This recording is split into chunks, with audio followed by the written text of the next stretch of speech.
আসসালামু আলাইকুম everyone. Semester final পরীক্ষা নিকটবর্তী, সিলেবাস কিভাবে শেষ হবে? আমাদের হাতে সময় আছে আর 40 থেকে 45 দিন মাত্র, কিন্তু আমার এই সেমিস্টারে বই তো 6 থেকে 7টা, এবং যদি রেফার থাকে আরও 2-3টা সাবজেক্ট, তাহলে তো মানসিকভাবে অনেক প্রেশার। কিভাবে শেষ করা যাবে এই সাবজেক্টগুলো? কেবলমাত্র শর্ট সাজেশন ভিত্তিক পড়াশোনা করলেই সেমিস্টার ফাইনালে ভালো রেজাল্ট করা সম্ভব, এবং খুব সহজেই আপনি পরীক্ষাগুলো ভালো দেওয়ার প্রস্তুতি নিতে পারবেন।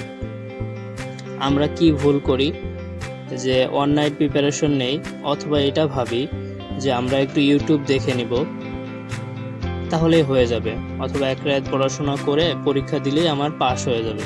কিন্তু বিষয়টা কেমন ঘটে না। যখন আমরা রেজাল্ট দেয় বোর্ড কর্তৃক, অ্যানালাইসিস করলে দেখা যায় খুবই অল্প সংখ্যক শিক্ষার্থী পাস করতে পারে, আর 60-70% শিক্ষার্থী এক বা একাধিক বিষয়ে রেফার আসে।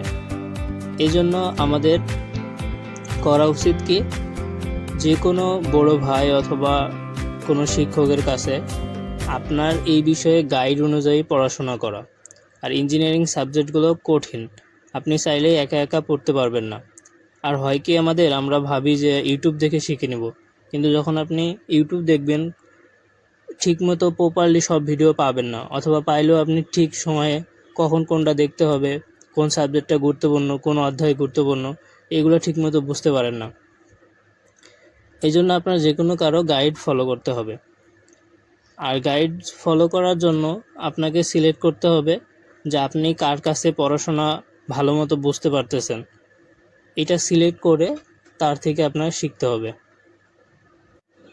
আপনি আমাদের এডুকেশন ফর ডিপ্লোমা কেয়ার থেকে আপনি যেই সেমিস্টারে হন, প্রথম, দ্বিতীয়, চতুর্থ, ষষ্ঠ, আমাদের শর্ট সাজেশনগুলো সংগ্রহ করেন এবং সাজেশন ভিত্তিক পড়াশোনা করেন, এবং আমাদের গাইড দিক নির্দেশনামূলক পড়াশোনা করতে থাকেন। আপনি সেমিস্টার ফাইনালে ভালো রেজাল্ট করবেন ইনশাল্লাহ।